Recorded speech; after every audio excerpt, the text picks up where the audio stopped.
Hey guys, welcome to the 39th episode of the Pixel Meditations. This is your host, Steve, and today we're going to be talking about nature. Yeah, this is definitely a new topic for us. It's not something we've talked about in the past. We've done stuff on like video games, we've done stuff on media, we've done a lot of philosophical stuff, but this is a territory that we both wanted to go into because we're actually both very passionate about nature. Both of us grew up in states with an abundance of nature. We both do a lot of hiking and outdoor activities, and we both find it immensely important to protect and focus on, especially in the 21st century. Now, this episode, it doesn't get too dry, luckily. We end up having a lot of really fun, casual conversations on our own subjective experiences in nature, our favorite trips we took, what it means to us, trying to use language to describe the benefits psychologically, physically, and mentally of being in nature, and kind of how people in the city can actually get out and experience more nature. On top of that, there's some a little bit more, I guess, philosophical and objective stuff that's basically kind of like the benefits of nature and why it's important to get into nature, how nature is defined, and we get into this really cool conversation on how nature is affected in media, like, how it's represented in books and video games and movies, and how those can actually be very beneficial for our brains too, and whether or not that can replace nature. And we also talk with the future of a potential nature in VR and how that might replace a world that has diminishing nature, but is very unlikely to be able to match the benefits. So this is a pretty complex episode, but it's broken down into small chunks. We have a lot of fun with it. So I hope you guys enjoy the episode. So the Pixel Meditations, this is Steve. This is going to be an interesting episode for us because it's a bit of a departure from stuff that we've done in the past. This is going to be our first quote-unquote nature episode, and nature is really meaningful to both Toby and I. I know we've done a lot of episodes on video games, and we've done YouTube, and a lot of really kind of philosophical, technological stuff, but I think we would both agree that nature is a huge part of our lives that we weren't really talking about in the podcast, and it's something that both of us have wanted to talk about for a long time, but haven't really found our way to. So Toby, you have anything to add to that? Yeah, no, I totally agree. I'm really happy to do an episode about nature.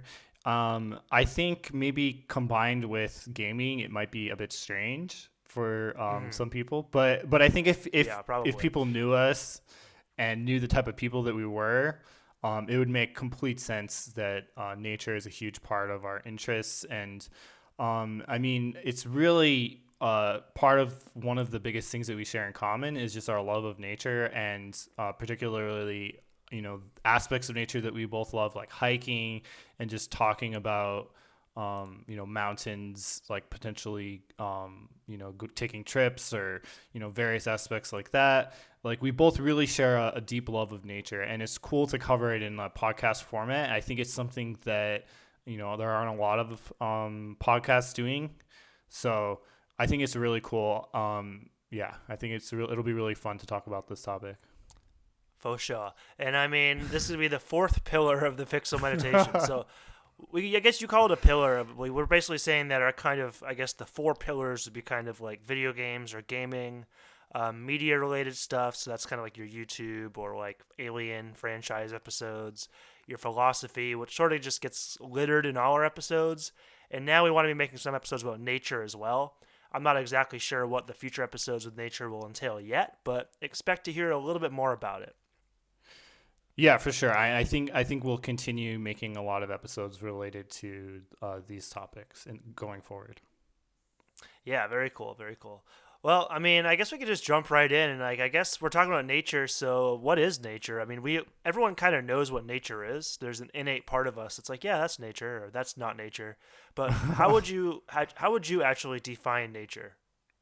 I mean, that's a really difficult question to answer, I think, because a lot of people define nature differently, of course. Like I think in the Western conception, there's this idea that nature is kind of whatever isn't human or whatever isn't, mankind. So like we have our cities and our culture and our society, and then kind of everything else is kind of nature. But I mean, other societies live a lot closer to nature, or they think of themselves as part of nature. Like the indigenous cultures around the world certainly think of themselves as more connected to the processes of the earth, and they don't really see like a disconnect between it. So it's really difficult to define exactly what we mean by it. But I mean, as long as you define it, I think it's okay. But how do you think about it typically? I mean, if you asked me this question yesterday and I was just like sitting on my couch, I probably would have said something like, just basically anything that's natural, that's non-human, just some really simple definition like that. But it's just interesting that you mentioned that there's this disconnect with Western culture, and that sort of assumes that we are not natural or that we've done something to detach ourselves from nature to the point where we are no longer natural, and the environments that we live in are no longer natural. I think it's obvious to everyone that something like a city, you go to New York City, there's not a whole lot of Hmm. nature around you. But I mean, why, what is the reason for this sort of like detachment from ourselves and nature and Western culture that's not happening in, say, Aboriginal culture? Yeah, I mean, I would say, at least from my understanding and readings into this, I think the fact that humans are less, or sorry, West like modern societies rather, are less limited by natural constraints. So like we have food production, so we have agriculture, and we have energy production, and we're not sort of connected directly to the ebbs and flows of the world around us.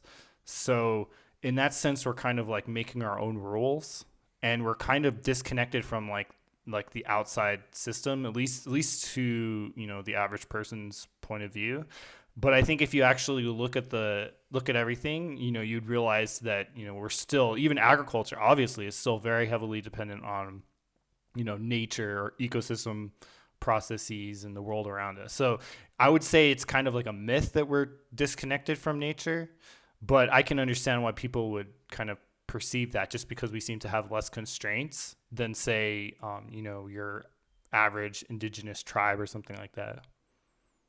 Yeah, it sort of goes back to that trope of humans playing God, right? It's sort of like you cast off your natural environment. You basically like become the top predator. You basically learn how to harness the entire environment for your own good. And then you basically kill off the legend of the actual God and religion. And then you are basically the gods of the earth, for better or for worse. Yeah. I mean, I think it's a pretty scary thing in a way, because we don't really know what we're doing. We kind of opened up Pandora's box. Like if you look at the world and you see our massive population growth, we're in every corner of this planet. I mean, if we weren't humans, you would say we were kind of like a disease or something. Like we've just covered everywhere in the whole world. We don't really know where things will take us going forward. So like the modern world is definitely, everybody seems to think that everything is pretty secure in our in what we're doing right now, but we have no idea what the future will hold, because this is something completely new, like on like a Mm-hmm. geological scale. Like we've never had societies this large and that utilize this many resources. We've been hunter gatherers for most of our history as a species, much more connected to quote unquote nature. So I mean, yeah, like I think there's a lot of risk with kind of where we're at right now as a society. Yeah, I think so. It's like we kind of like nature on our own terms. Like people like might want to go to the park and just sit in the park for a while, or people might want to like basically go visit a farm. But God, if you work on a farm, there's a massive stigma there. You're a country bumpkin that isn't civilized and educated. So we've even separated ourselves from nature in terms of our own occupations, in terms of our education to some extent, and sort of just the way that we perceive a modernized, civilized human being. Yeah, definitely. Yeah, I think there's kind of like a resistance to feel like you're actually in nature, and I think for many years or many centuries even, Western society really saw themselves as above nature or controlling nature, or that was like the intent of what we should be doing, not really being in nature. Because I think the perception, at least in Western culture, is that if you're in nature, then you're kind of like almost like a savage. You're not, you don't have control over your world around you, and you're not civilized, or something like that. So I think there's a long history in Western culture of this sense of disconnect between what's natural and what's unnatural. Yeah, I agree. I mean, think about something like the Industrial Revolution. That's literally like 200 years ago. No, it's barely a glimpse in time. And I mean, you already have like this massive backlash against it. As soon as it happens, you have all these like romantic poets pining for the old days, and there's still a lot of people that are basically like, "What happened? Why are we all living in these like crazy big cities, looking at computers all day?" And well, why, how is this the better life? I think a lot of people objectively live better. Like we have longer lifespans, we have better medicine, we generally we get better education, we have access to more resources. But there's definitely something that we lost in this transformation, and I think a lot of that comes down to our mental health and our sort of like our natural alignment with our planet.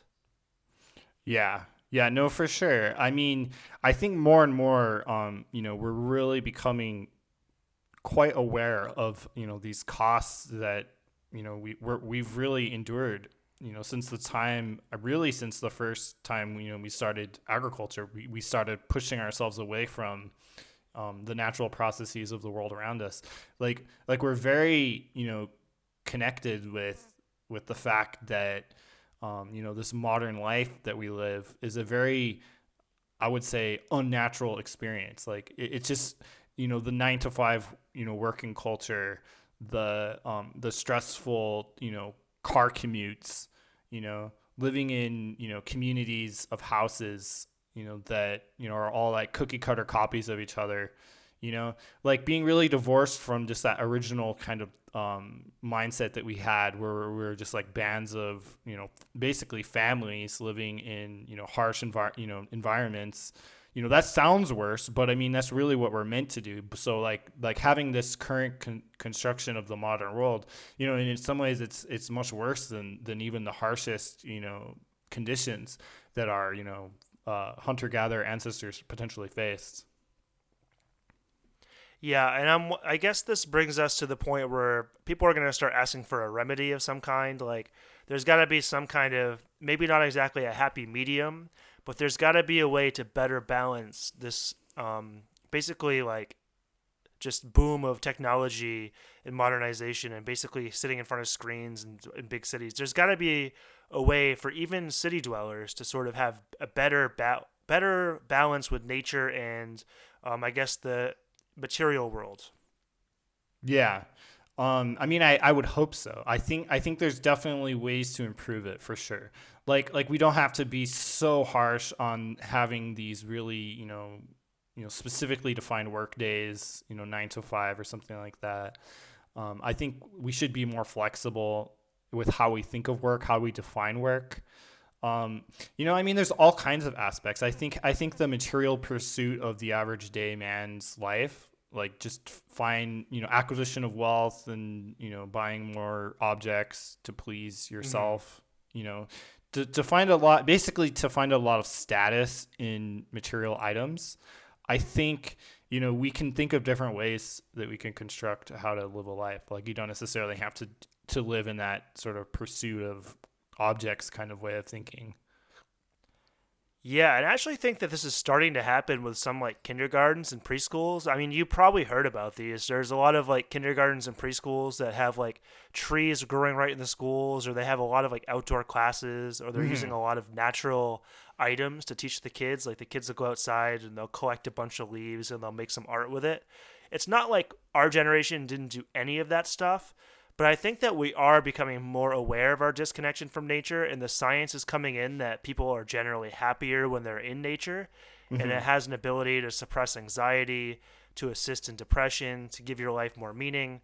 And so I think that it's massively important that we have all children, to some extent, interacting with nature in positive ways, not only for their mental health, but for them to actually appreciate nature, want to protect it, and to basically live a life where they're not just going to let themselves become consumed with technology and sort of material possessions. Yeah, for sure. And it's interesting because I think, we do have a sense of how we can improve things. Although I feel like maybe we lack the will in a lot of ways. Like we still are trapped in, these cycles that we know are unhealthy. Like we know that, putting people in, gray boxes without any windows, for 40 hours a week is not the way to create happy people. There's a bajillion different ways we can improve things. I mean, I'm kind of hopeful that, we're slowly making improvements, but I don't know. At the end of the day, we're still going to be very, disconnected and far from, whatever our ancestors experienced. But I do hope that we can make, significant improvements. Yeah, I mean, I just want to say something here. I know it's a little bit of a interruption, but I'm from Maine, and so anyone that's been to Maine or lived in Maine, like you're basically surrounded by nature at all times. We've got the ocean, we're right on the coast. We've got forest. Even in Portland, I mean, the only real city well, not the only city, but the biggest city in the state. And we still have trails all throughout our city. We have a waterfall in the city. We have hiking all around us. We have kayaking, fishing. It's basically impossible not to be immersed in nature in Maine. So I think in that way I was kind of lucky, because even though I have like a love of video games as a kid, I played a lot of video games, but a lot of times I'd just take something like my Game Boy and just literally go play outside, like in the forest or something. And I think having that being a child and growing up in that atmosphere automatically sort of taught me to appreciate nature and basically cherish it. And I think that now that I'm living in a big city, and I've been living in a big city for 4 or 5 years now, it's definitely like it's a different ball game. It's really hard for me to want to go outside as much, and it's really hard to interact with nature in a way that I find satisfying or anxiety relieving. Because for me personally, I don't really find going to a tiny park really to be that satisfying.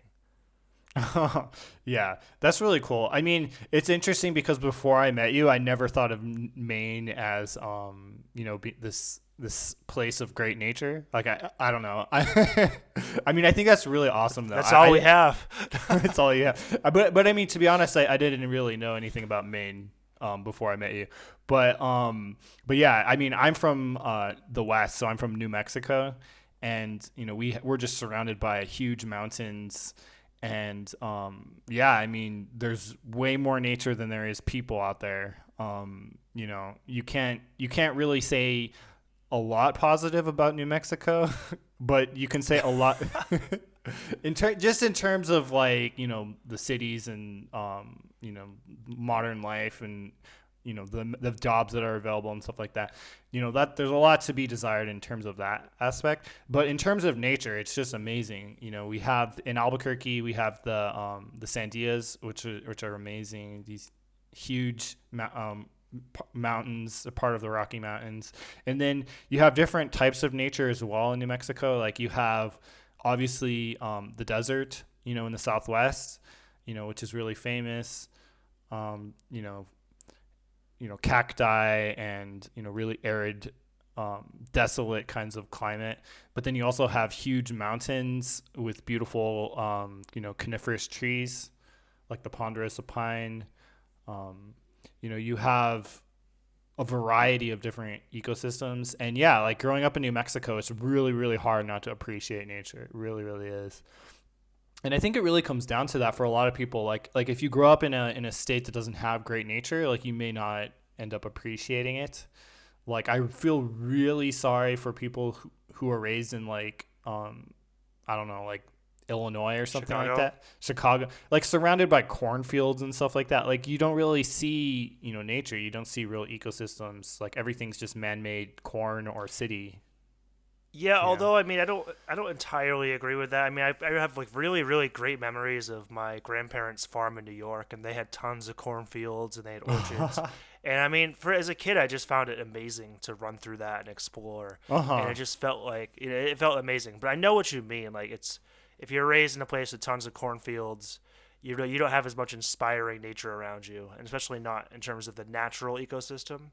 But I think it's a lot worse for like people in the big city, someone like Detroit or Chicago or something. I think it'll be a lot harder for them to appreciate nature. And I think there's a lot of people that want to appreciate nature. Like they see the pictures online, they go on Reddit or whatever, and they see these just gorgeous, gorgeous panoramas of just these beautiful mountains or lakes. and national parks, and they want to explore it. But I think people, if they don't grow up with it, oftentimes just don't know how to interact with it, and they might be more likely to perceive it as something that's kind of dangerous or something that's a bit more like sublime or scary. Hmm. Yeah, of course. I mean, I think there's sort of like a natural inclination towards nature that feels kind of scared.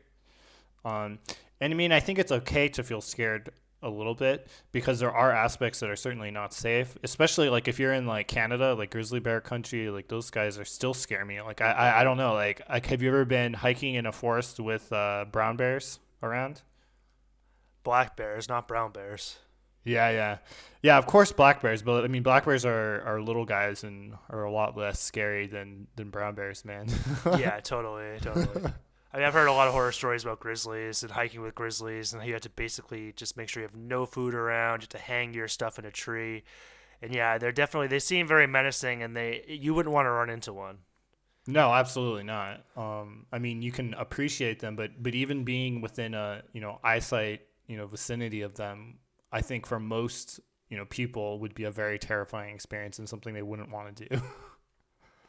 Yeah, but I think even like for people, not even just with bears, but even just with hiking, because I have a Taiwanese friend and she's like 36 or so, she's a little older, and she never grew up with nature. She lived in not Taipei, she lived in like the middle of Taiwan for a while. Then she moved to Tokyo, of all places, Uh huh. which is a giant mega city.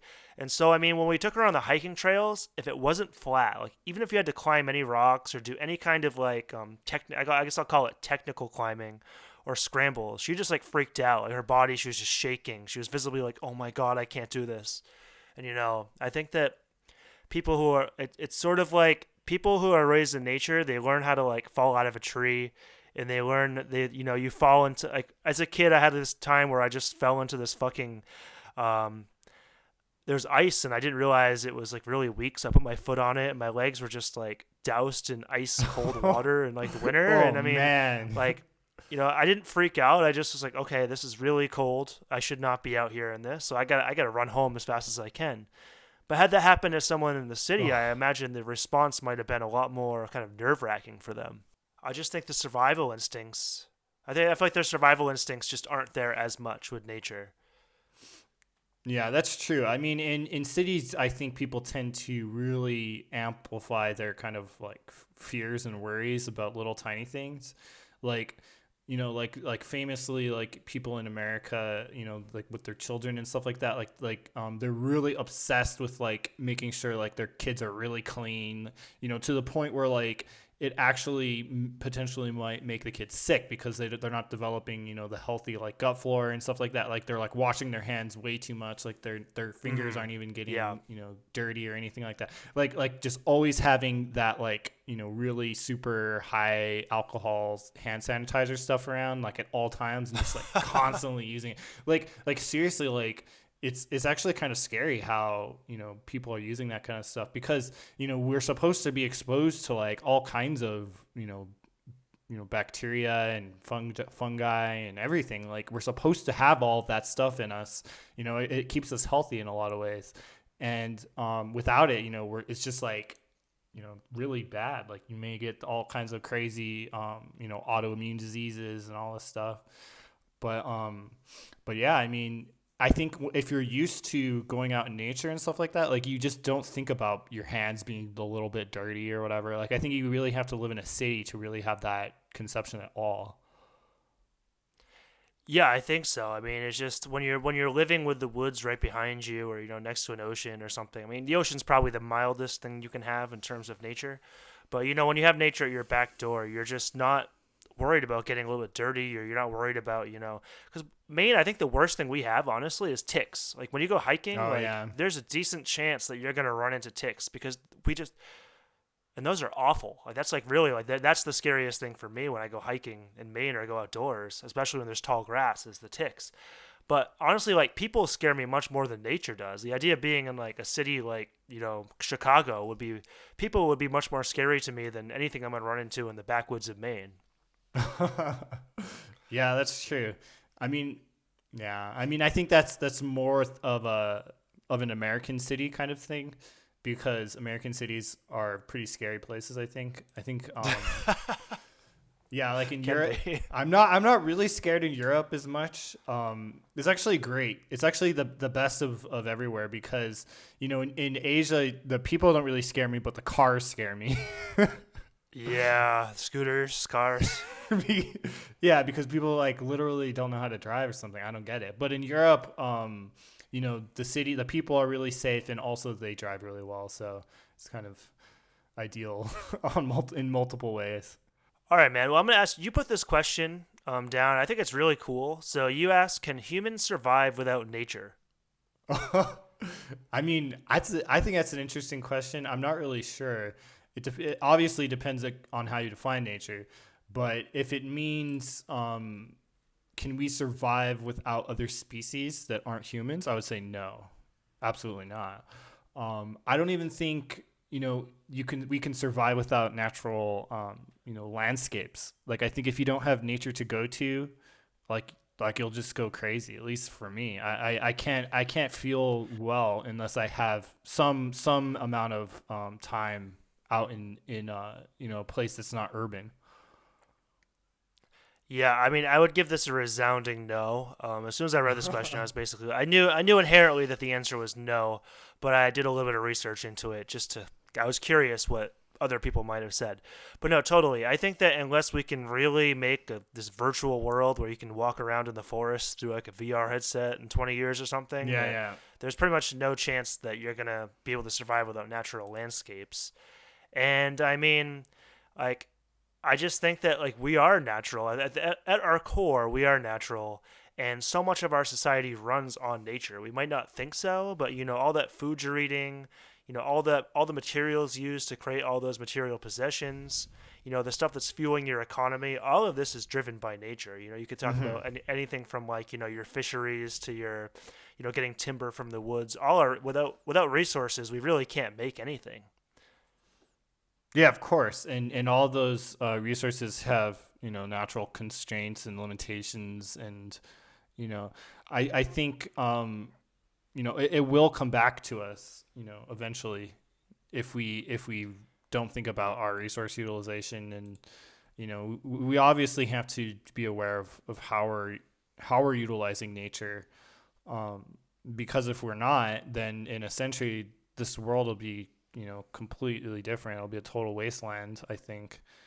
um, but yeah, I mean, of course, like I don't think we can survive without nature. And even like the whole like concept of making nature in VR is sort of like weird. It's weird to me because so much of nature isn't even visual. Like you have like your The smell. yeah, the smells and the sounds and the feeling. Just not But all just that like stuff might be the able to be recreated in VR eventually. maybe, but I mean, there's so many aspects that are difficult to even define. Like being in New Mexico, for example, like when it's in the summer months. So we get most of our rain in June and July, the summer monsoons. Like the feeling of being in the desert when it's completely dry, like the air is completely dry, and then a giant like storm cloud rolls in, and then you have like the change in the atmosphere. Like you can smell the dust particles collecting moisture. Like you can literally smell it. It's like a really distinct smell that I'll never forget. And everybody from New Mexico knows that smell. And then you have the changes in pressure and just all of these different aspects. It would be incredible to imagine VR nature. I mean, it's a little bit ridiculous, but I think it's kind of something that people eventually. I think someone will think of something like that.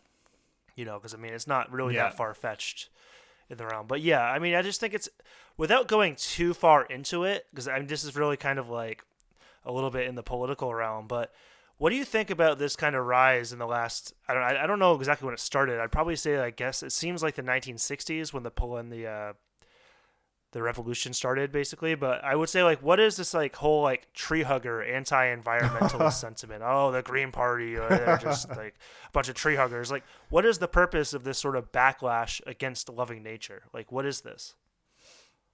Yeah, you mean like the counter culture? What's the point of that?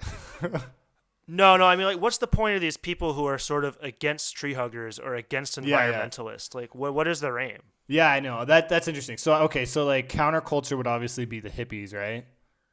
Yeah, that would be the Yeah, people. so I would say they're more pro nature. yeah, pro nature. So the counterculture people would be like the ones against the hippies, kind of, I guess you would say.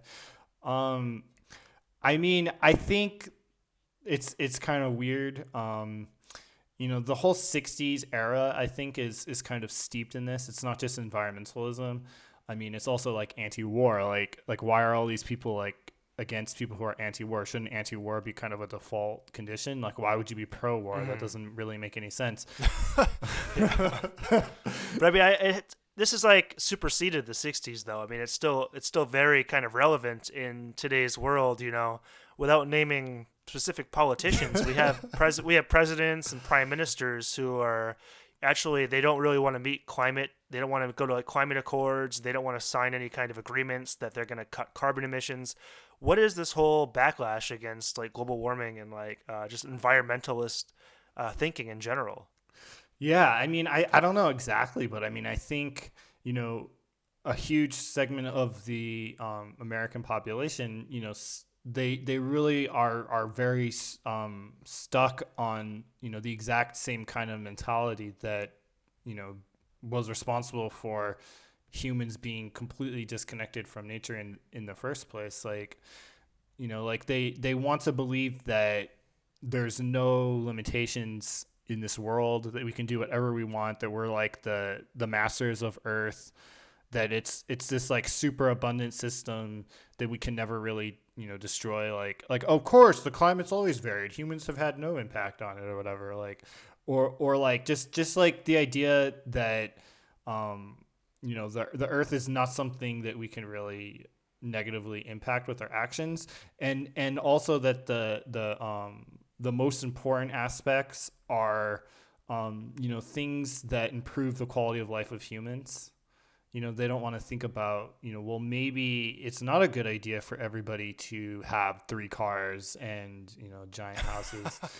like Yeah, they don't want to think about life in a constrained kind of way. Like they don't want to say that no limitations. they have to make sacrifices on their own quality of life. Like they don't want to say, oh, maybe I shouldn't fly like 30,000 times a year. Or sorry, that doesn't make any sense. Like I shouldn't fly like 100 times a year or 50 times a year. Like I should have limitations for the climate and for the environment, because there's just natural limitations to this world, and we can't we can't do whatever we want. Like there has to be some kind of limitation.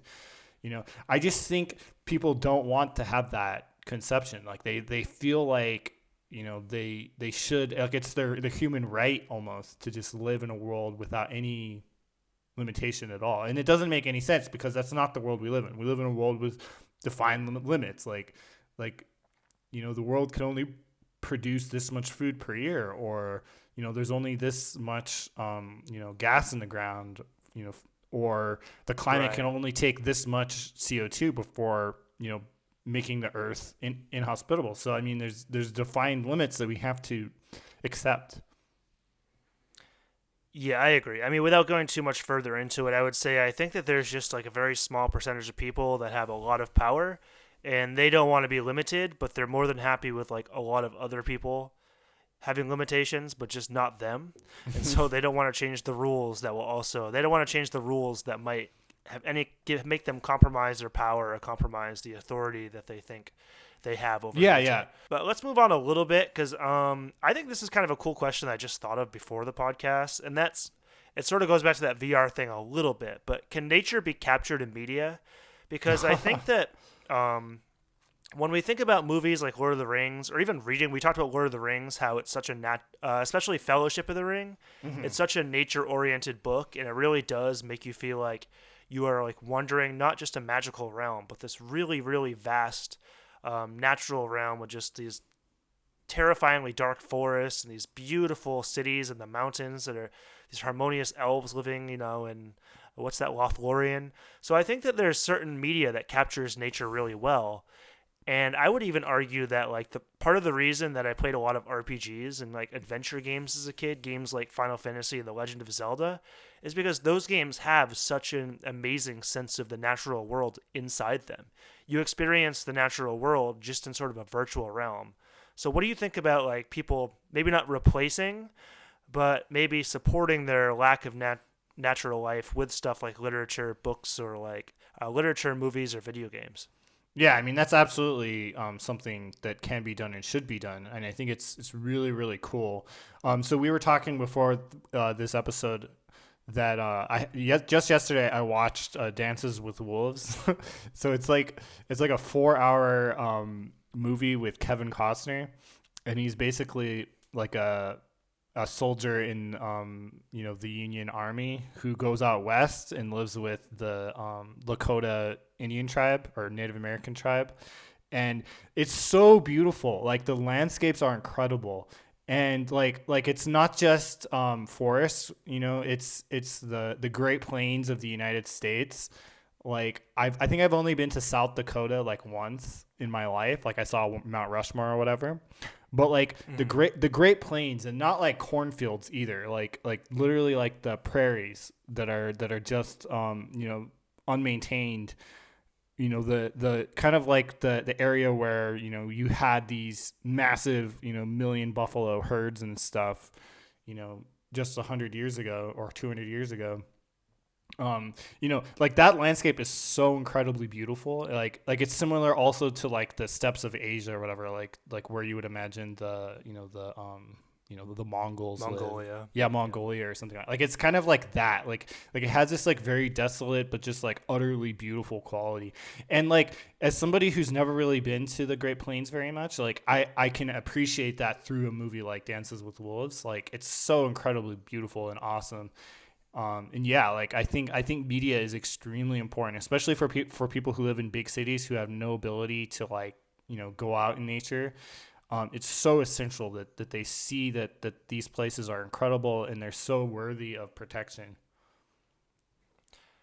Yeah, and I also think for me personally, it really kindles my desire to go into nature. When I read Lord of the Rings, it didn't just make me appreciate the nature. It was like kind of on my self-conscious level, I was like, "Oh my god, I wish I was like here. I really want to be here with Frodo and Gandalf wandering through this forest." And not only do I want to be with them, but I also want to like get out there and start hiking again. Like I don't want to go to work tomorrow. I want to go climb a mountain. Like so Yeah, it for sure, definitely for sure. drove my desire to re-enter nature. Yeah, for sure. No, I think media is extremely important. I mean, I don't think media can completely represent nature perfectly, but it can certainly show you aspects of nature that are really valuable and interesting and important, and also just unique and just like things that just completely change your perception of like what nature is. um because like I think a lot of people tend to think of nature as like a forest, because I think that maybe Hmm. like the standard European conception would be like more like a forest is nature. But I mean there's so many other ecosystems in the world that are really interesting, like that's just one. Yeah, I totally agree. I mean, I don't think that media can entirely replace it, but like I said, I think that if you're like you have a busy work day and maybe you haven't hiked in a couple weeks, maybe it's a good idea to have a book or a game or a movie ready that has some kind of representation of nature. Because I know even when I was playing something like Zelda Breath of the Wild, like it made me really feel like in love with the natural world again. I was like, oh my god, I'm just like climbing these mountains and hunting and it's like everything I kind of wish I could do in real life that I just can't do right now. So it definitely has somewhat of a therapeutic effect. Yeah, no, I totally agree. Yeah, that's a really good point. That's something I didn't really even consider before we made this episode. But I think, I mean, it really brings everything together that we've been saying though, and I think media has a really important place.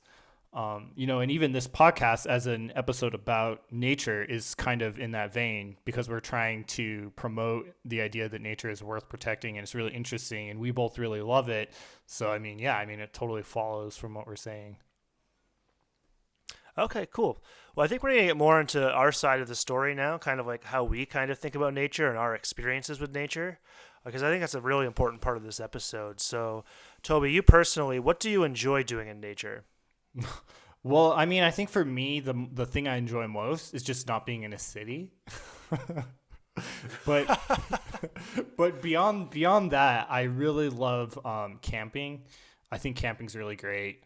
I mean, I've had really great camping experiences in New Mexico. Just like really cloudless nights with like perfect views of the night sky. Like you could see the entire Milky Way galaxy and stuff like that. Like New Mexico is really great for that. South Korea is not so great for that, but the American West is. Like you can really get a sense of the sky out there. And yeah, I mean, I love hiking. I've had good and bad experiences hiking. I've really wrecked my feet with like blisters and stuff like that. Um, but I mean, I love hiking so much. You really feel accomplished, when you complete a hike, especially if it's a really difficult hike, you feel like a physical release, that you did something, really cool. It's just unlike anything else. Like I can't explain it. Like, I don't know I could go on forever about it, but like, what would you say is your, like, why do you like to go out in nature? What do you do?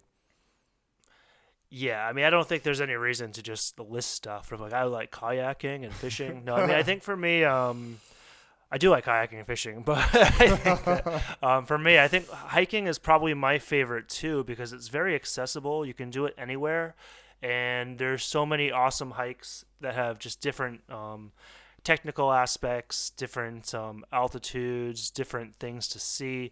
So hiking is really diverse, and I really love it. Even living in Taiwan, we have like what's called the top 100 mountains here, and Mm-hmm. they're 100 mountains that are all either around 3,000 or above 3,000 meters, and they're picked because due to their like difficulty, due to their beauty, and due to their like prominence. So I really love that. It's really cool to like set your sights on one of those and just pick a weekend and go.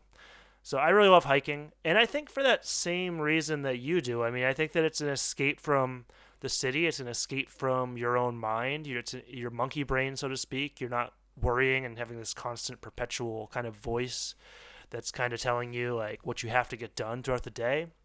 So I think that's a huge aspect to outdoors. I'm sure you agree with that. But Oh yeah. yeah, I think for me, I mean, like I love the water too. I grew up right on the ocean, so for me, swimming and kayaking and fishing are really wonderful, and I can't wait to get back to fishing when I get back to the States. Hopefully, kayaking as well.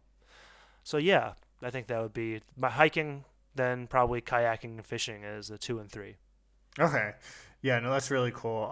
Yeah, I have every summer we spent, the entire summer on the lakes in New Mexico. We actually have quite a few lakes, which is interesting. Um, but yeah, I mean, it's just great. I think, being away from, the hustle and bustle of the big cities is a really good thing. I think it puts things into perspective. Like you really kind of focus more on what matters and you kind of ignore aspects that don't matter. And I think when you're kind of trapped in that, grind of the 9 to 5, city life, you kind of focus on things that don't matter as much. And then when you get out in nature, like it kind of refocuses you more on things that do matter, that are more important, that you can actually control, that aren't, kind of dumb things that just stress you out and make you feel bad. Yeah, I mean, there's an awe factor. When I get to the top of a mountain and I just have this panoramic view of like the sunrise and just mountains all around me, it's like, what else really matters? Is getting my going to the gym or writing this paper, or does that even matter at the moment? It's Yeah, just yeah. there's an awe factor that's just something that's very innate to our being, and Hmm. something that's just really overpowering, and just like it's a majestic feeling that I think everyone should try to experience sometimes, because for me, I think the most magical moment is just getting to the peak at sunrise. I rarely see sunrises in my usual life because I don't usually wake up that early, but it just blows my mind to be at a peak and just see the sun creep out over the top of the mountains, and the skies are all pink and orange, Hmm. and you have giant cloud oceans or sea of clouds in front of you. It's an awe it's an awe-inspiring moment that you really can't capture. You can't really capture it with words. Yeah, for sure. I mean, that's the thing is it kind of defines language and culture even. It's like kind of like greater than anything that we could really possibly imagine, through our simple conceptions of reality. And that's the thing, like I think maybe the Western conception is that man is greater than nature, but I think the reality is we are nature, and we can't be greater than nature because that's all there is. Like we're part of this system and it's part of us, and we can't supersede it with our own will. Like that's a completely ridiculous notion. And I think the longer you spend in nature and the longer you kind of think about kind of how things work and how we fit into that, like you just like come to this idea that that's the whole notion that we can control this and we're better than this is just like nutty. It doesn't make any sense at all. No, it doesn't. And I think if humans want to become better than nature and control it, they're going to have to accept that the human, just the way we live our lives and what we create, there's a lot of beauty with destruction. We create these beautiful things, whatever we've created, we've made amazing stuff, but it's always come at a massive cost, and there's always been a lot of ugliness associated with what we create. So if we become more powerful than nature and we control everything, expect the whole world to be a reflection of both our creative potential and the ugliness that's the byproduct of that. Yeah, of course. And I think we tend to ignore the costs of our creations. Like we have things that we appreciate and value, but we don't think about the negative aspects. It's like we think about the pluses without the minuses. Like we're kind of like out of balance with, the world around us. Um, because nothing comes without cost. Like you can't produce tons and tons of corn without having some environmental costs. Like what are the insects that were supposed to be living there, or what are the trees that are supposed to be living there, if we weren't doing that.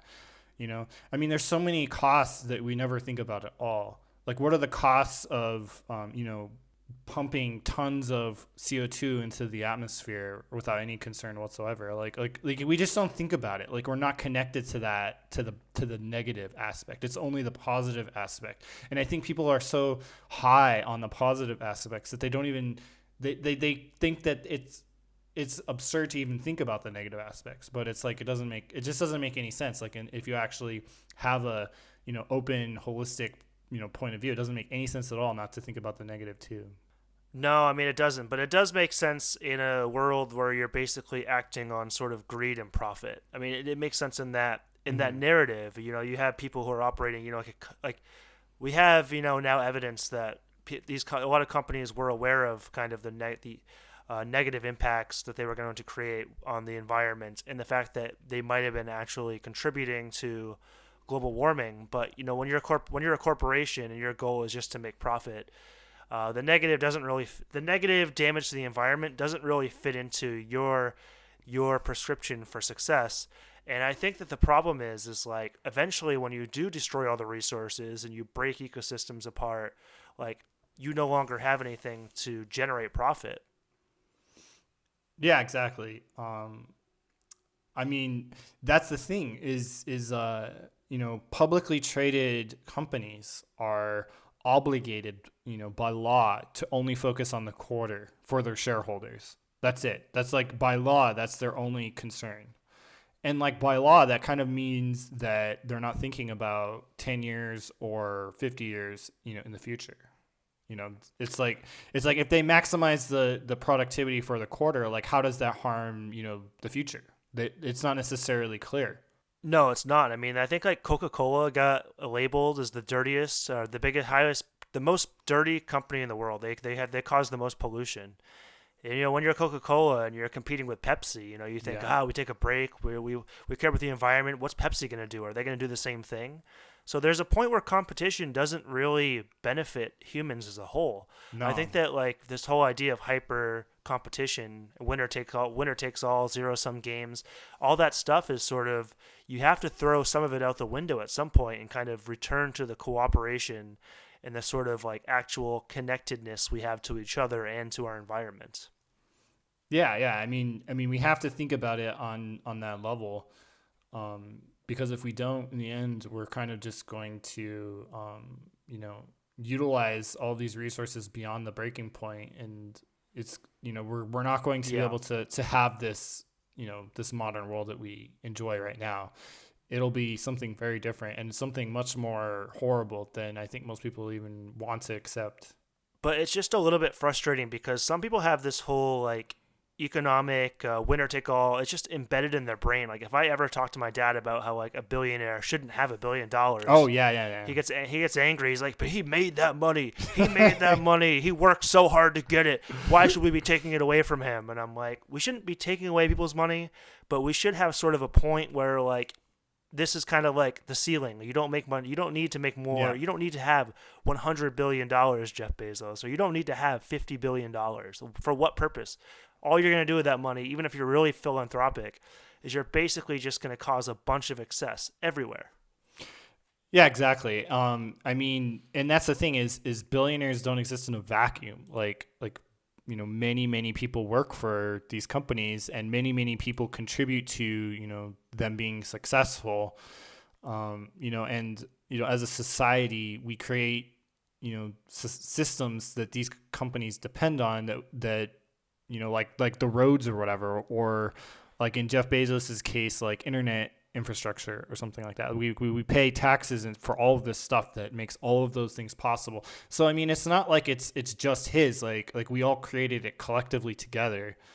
And I think there's this conception that like this bubble is yours and this bubble is yours, and it's like we have this like idea of like property in our minds, but the reality is like it's all interconnected and like kind of one system. But like and we don't want to see that. We want to see this as like this is mine and this is yours, and like you aren't supposed to like touch this thing, and that's it. And it's like we don't want to see it on like a communal level or like a species level. It's like we want to see it as like a me and this is a you, and that's it. Yeah, I think so. We're this episode. We're starting to dance around. Yeah, it's okay. I mean, it's it's huge inevitable. topic. Yeah, it's inevitable, but okay, let's bring it back because I think this is kind of cool. So, I think our styles in the outdoors sometimes are a little bit different. So, I kind of wrote down like relaxation versus intensity versus survival. I mean, neither of us are like survivalists. We're not going out there and building shelters and living out there for 2 months. But for your style, when you go outdoors, do you prefer more of like a relaxed atmosphere and relaxing activities, or do you kind of want to push yourself and kind of be more kind of a bit more intense with your exercise and your activities with the outdoors? I mean, it depends. I think I enjoy both. I'm probably more on the relaxing side than you are, because I do know you really like to push yourself quite a bit out there. Yeah, to an almost masochistic level, I would say. Well, yeah, they can be tough hikes. Those Yeah, top yeah. 100s, Yeah, and every time I hike with you, we end up doing some crazy wall climbing or rope climbing or something or whatever, but that's fine. But like, I mean, I do tend to enjoy nature from a relaxing standpoint. I think maybe also I like to be more I mean, you do too, but I like to be like spiritually connected to nature when I'm experiencing it. Like I don't know, like I try to have like kind of like more like a calm state of mind, because I think I really I really benefit a lot from having that in nature. Like it really helps me in my work or whatever, when I can really develop like a really calm sense of mind when I'm out there. So I really like to enhance that. Like I think just like having moments in nature where all you can hear are the natural sounds, like you don't hear cars or people talking or music or anything like that. Like you can just hear like maybe like the wind and like the trees and the branches, little animals around you or something like that. That's what I really enjoy. So maybe more like the meditative aspects, I think are like the part of nature that I really, really enjoy a lot. Yeah, I mean, I totally get that. I mean, I think too, I get really annoyed when people listen to music really loud on the trails. Yeah. Like, there's nothing that like really just drives me a little bit crazy when people are just like old Taiwanese men will be blasting their like 70s Taiwanese pop or whatever it is. Yeah. And I'm just like, turn it off. I want to hear the birds. But yeah, I totally get that. And I don't always do those really intense hikes. There are definitely days where I just bring my notebook and a pen and I just go up there and I just find a spot to sit for a couple hours and just relax. Mm-hmm. Or there's points where I just, I'll go down a small trail. And that's part of the reason why I like fishing. I thought fishing was really reflective, and I thought it was a really great time to just sort of meditate and just sort of relax. But yeah, with those longer hikes, they can definitely be a bit more grueling. You might be hiking 6 to 14 hours in one day, and Mm-hmm. when you get breaks, they're very short lived. You sit for 5-10 minutes, and then you go, well, I got to start hiking again because we got 6 more hours, and we don't want to be hiking in the dark. So I totally understand that that's not for everybody, but I don't think I could do that every weekend. I mean, that'd be a bit excessive. But yeah, Yeah. they're fun in their own way. I think that they're beautiful, and I mean that's really the way. If you want to experience the more out there nature, the stuff that's a bit more isolated and further from the cities, that's actually one of the better ways to do it, is to go on some of the more rugged hikes. Yeah, I think that's really cool. So we have a friend who did a through hike. She did the Appalachian Trail. Those really really long hikes that are like, I don't know, how long does that take? Like 3 months, 4 months, No, I think it's like 5 or 6. 5 or 6 months. So 5 or 6 months I out think Pacific Crest is like 3 or 4 months, Okay. and I think the Appalachian Trail is like between 4 to 6 months. Yeah, so basically you become a homeless person for a good chunk of the year to do this hike. I think that stuff's amazing. Would you ever do a through hike? Yeah, definitely. I think that you need to definitely have a bit of money saved up, and you obviously need time. There's no doubt there. It's on my like wish list of things to do. I just don't think it's anything I'll get to soon, so I try not to think about it too much because I know I'll get kind of like a little bit of wanderlust. But yeah, it's definitely something that I want to do. Maybe something in like my 40s or 50s. It seemed like a really cool challenge. Yeah, for sure. I mean, I really respect anybody who does that. I think it would be incredible. I really don't know, because that's the thing is, it's such a challenge. Like, I don't even know if my body could handle it. Despite my mind, wanting to do it, like, I feel like, my body would just collapse, or, my feet would just fall off because they'd get so many blisters or something like that. Like, it's like, I really respect anybody who does that. Like, truly, like those, like, incredible feats, it's just unbelievable to me. Yeah, well, I mean, now it's a lot easier than it used to be. Now there's an app called Gut Hook. If you're doing the Appalachian Trail, it gives you all the like cabins, it gives you all the water sources, and people are constantly updating it. So it's just an amazing resource. It's a great time to be doing these trails because it's a lot less tedious than it probably used to be, 20, 30 years ago.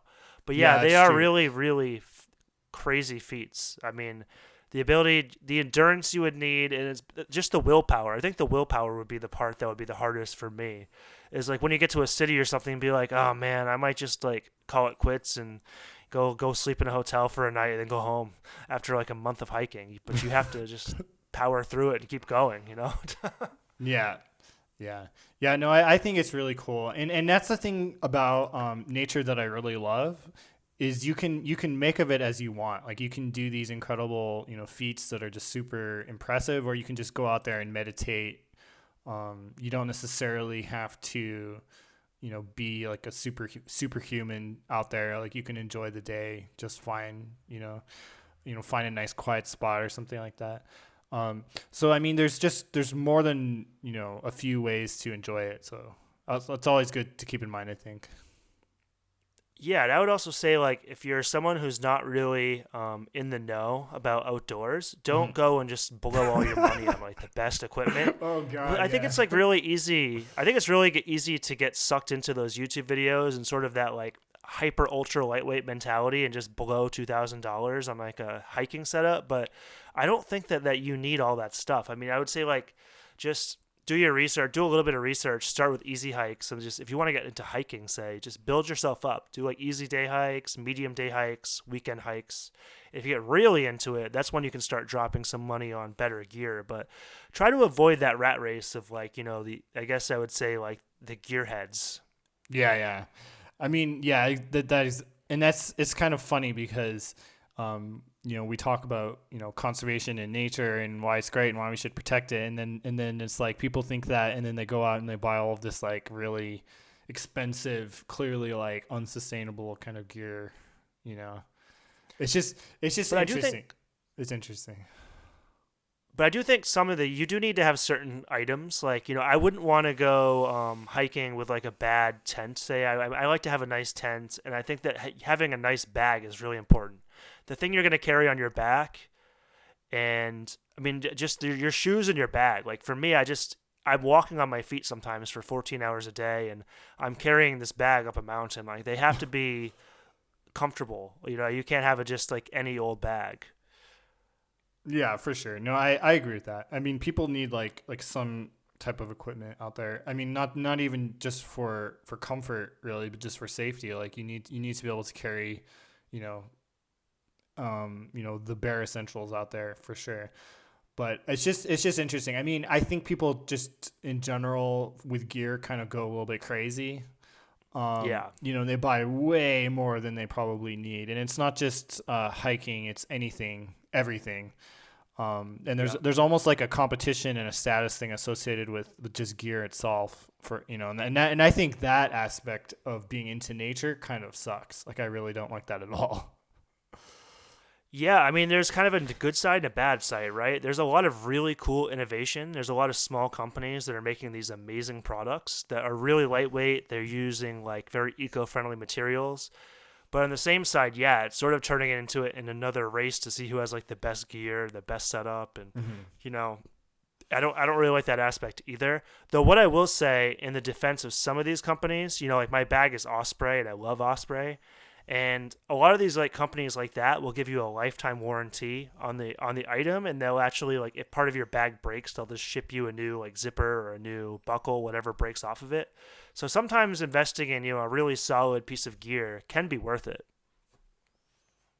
Yeah, no, I agree. And in the States, companies like REI or whatever do a really good job of really educating people about, the equipment that they're buying and trying to get them to buy the gear that most suits them. It's not necessarily the most expensive. Sometimes it is expensive, but also just the gear that, from a utility point of view serves them the best. Yeah.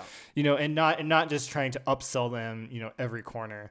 I think that's really cool, and I really recommend anybody who's interested go to REI and just talk to one of the people there, because they really will just try and give you the best gear, not necessarily the most expensive, like just whatever suits your needs the best. Yeah, that's definitely good to know. Just you got to do your research and kind of figure out what you need and what you don't want to like just blow all your money on. That's just going to be way too expensive. But all right, so you kind of posed something for the city. So like how you asked how can city people experience nature more, and like what do you think? I mean, I think the only way people I think for the obvious answer here, like city people can go to parks. That's the easiest way they can experience nature. But I think they can also try to take weekend trips on the weekend. Try to just spend like a Saturday morning out in the woods, or even a whole Saturday. But I think is it Jack? Who's the guy that runs Twitter? Jack Dorsey. Uh-huh. Yeah. I think he had like a thing where he says every Saturday he completely disconnects and he just spends the entire day in nature. And that's sort of like how it's like a mental health mechanism for him. Yeah, I think that's really cool. And I mean, that's another thing, we kind of touched with that, with the, whole, being in nature and meditating thing. But I think there's a whole host of mental health benefits to going out in nature and to experience it. Like it's just, I don't know. I can't tell people enough about how valuable it is to me to be able to go out there and to just like not worry about stuff. Because I think, and it's just like, you just really feel like, like I said, like the perspective, comes into focus of what matters. And it helps so much for a lot of problems that people face. Yeah, I mean, just the spirituality's there. You're definitely going to feel a certain kind of connectedness that you don't really feel in the city. You're going to feel less stressed out. You're going to feel like you can breathe more. The air is clean. The sounds are clean. It's just a beautiful experience. So, Toby, we got to get to this question. It's the most important question of the whole podcast. Number one experience. So for you, like, I guess in your whole life, what is the number one experience you've had with nature? I mean, I don't know if I can really, like, It's hard. I don't Right? know if I can It's really not say easy. the number one experience, but a really great experience that I had was, so when I was a child, I was really involved in the Scouts a lot.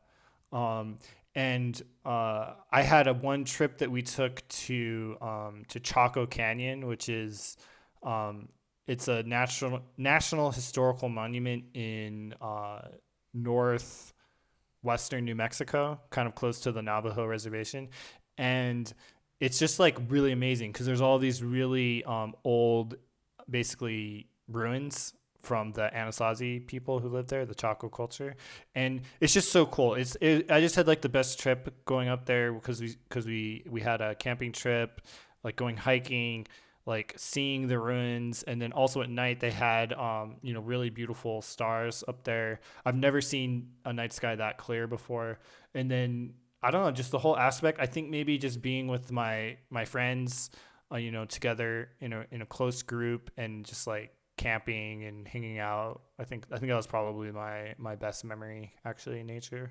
But what about you? Yeah, it's a really hard question to answer because as a kid, I didn't really have control over my nature so much, what I did in it, but I spent a lot of time camping on the summer with my family, and a lot of those trips are really memorable to me. And like I feel like almost any one of those could be like one of the best nature experiences I've had just because it was magical. Mm-hmm. As a kid, especially the days feel so much longer.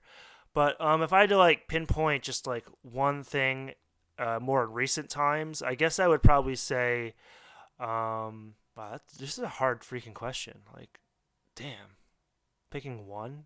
Yeah. Okay, so I guess if I pick something more recent, I'd probably say like my trip to Mount Katahdin in Maine. Okay. Did you do that? You did that recently with your friend? Well, not really recently. This is 6 years ago, so it's recent but not recent. But yeah, I think for me, like that was sort of That's where the Appalachian Trail ends, right? well, it's where it used to end, and then they extended it into Canada. Oh, But okay. yeah, the Okay. Appalachian Trail. That's why so many Appalachian hikers have that Katahdin picture because it's very emblematic of the finishing of the trail. Uh huh. Um, but for me, I mean, I didn't do the Appalachian Trail or anything. But I think as like a kid, I didn't. The East Coast, we don't really have big mountains, and we don't really have those giants like you guys have in the West. Uh huh. And so as a kid, I always like dreamed of mountains as a teenager. Not so much as a kid. They always amazed me as a kid, but as a teenager, I just became sort of obsessed with them. I was like, oh my god, I really just like, I need to see the Himalaya. I got to go to like Nepal, which I still haven't. But yeah. So I really wanted to go climb mountains, and I think Katahdin was really my first shot at a bigger mountain. It's only like 5,500 feet or so. It's not a giant by any means, but I just loved it so much. It's just we had the perfect day for it. Starting in the lake, and Katahdin has like a good 8 or 9 different trails you can go up. So this is actually my second time doing Katahdin, Mm-hmm. but it was just like really amazing to go up with like two really great guys who I'm still friends with, to do the Knife's Edge portion of the trail, which is like a really narrow section on top where the trail is only a few feet wide with like sheer cliffs on both sides of you. So a fall would absolutely be fatal. And just doing that, I mean, that's like the scariest thing I'd ever done up to that Oh point yeah, with for hiking. sure. And now stuff I've done since then is actually a lot more terrifying. But at the time, that was the scariest thing I'd ever done. And just like that day, it just like stuck in my head as just like one of the most beautiful days I've spent in my whole life. Yeah. Oh man, can I do a runners up experience? Yeah, sure, sure. I mean, maybe runners up. I mean, it was so incredible. But you've never been to Zion National Park, right, in Utah? No, I haven't. God, that place is so unbelievably beautiful. Like it's just nuts. Like I think like it's probably like my favorite place as far as like just raw natural beauty in the world. Like it's so freaking gorgeous. But like I had just broken up with a girl, and I was really sad, and I took this trip with my roommate, and we went to Zion National Park, and there's this mountain or like hike in Zion National Park called Angel's Landing. And in my depression and just like really sad mental state, like I just literally just ran up this like trail like all the way to the top of Angel's Landing. And it's like a pretty like somewhat like notorious trail within Zion National Park because it's kind of steep and there's ropes at the top. And I think it's mostly notorious because a lot of older people and children go up there, and they probably shouldn't go up there. So like it's like people tend to think of it as kind of dangerous, I guess. But like, I think for your average healthy person, it's probably not dangerous. But I mean, there are ropes and chains and stuff up there as you get high. But I just like went up there and I basically just ran up the whole mountain, and I was like at the top, and just like the view, it was just like so incredible and amazing. It was just like really satisfying feeling actually being up there.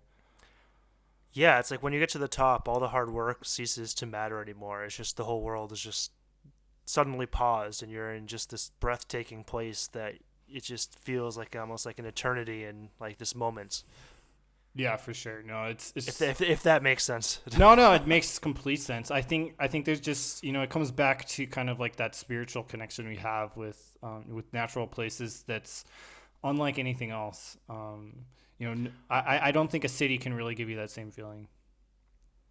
Yeah, I mean, I'd say like with you, the trip we took to Greece was really amazing. I mean, we didn't really talk much about it on the podcast, but as far as nature, we talk about mountains a lot. But for me, that's as far as oceans go and like swimming. Like I'd never been in such salty, beautiful water as I was in Greece when we were on Santorini. Yeah, I mean, yeah. that beach day we had, it was just like, I was just, it blew my mind just being able to just go in the water and just basically float without even trying. I'd never been in water like that, and most of the water I've lived near for most of my life is just too cold to swim in, even in the summer. So that was a really great experience to get to go to Santorini, just see the beauty of that island in general, Oh and yeah. then to get to like take a whole beach day there and just swim in the water. I mean, that was just really incredible. Yeah, no, it was really awesome. And like I think Santorini is, a lot of people are like, oh, go to the true Greek islands that aren't just full of tourists. But like I thought that Santorini was really awesome. Especially the side, because we got to see the side of it that had a lot fewer people. Like we saw like kind of like a more secluded spot of the island, and then we took like a giant hike, throughout the whole island. We saw the places were with fewer people, and then we saw the places with a lot of people.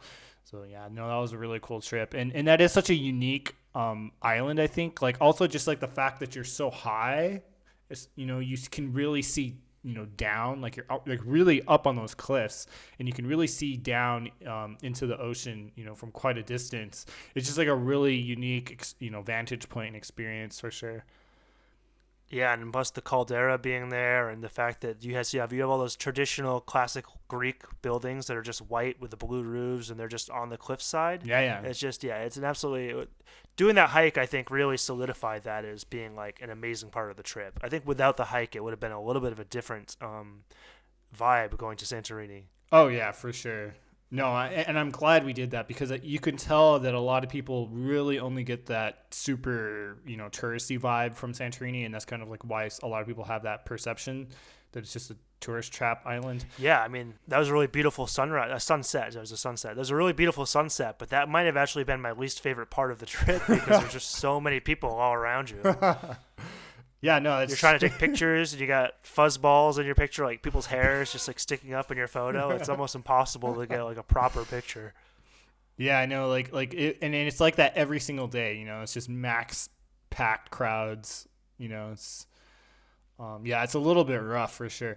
Yeah, I mean that's another thing for people who are traveling and stuff like that. Like even if there's a really cool place, that's packed full of people. Like if you usually like there's spots in that place that are like completely empty. Like like a lot of people go to Yellowstone, and that's like extremely touristy place.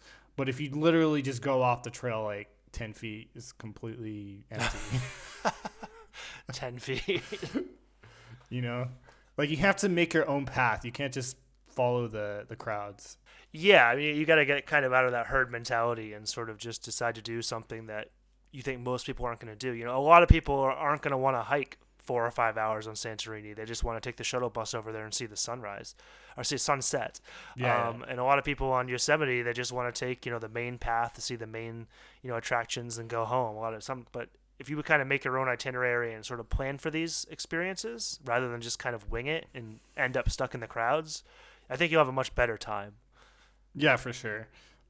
Yeah, it goes against the kind of like that the Asian tourist kind of thing where like I mean they really do just like to follow crowds. Like it's not it's just the mindset. Like they like restaurants that are really crowded and like have lines out the door. And like I think maybe non-Asian people, like we kind of just want to make our own path. Like we don't want to follow the crowd as much. But Yeah, it's a difference in mentality. I think Westerners in general are more likely to sort of want to trailblaze a little bit and sort of get away from people.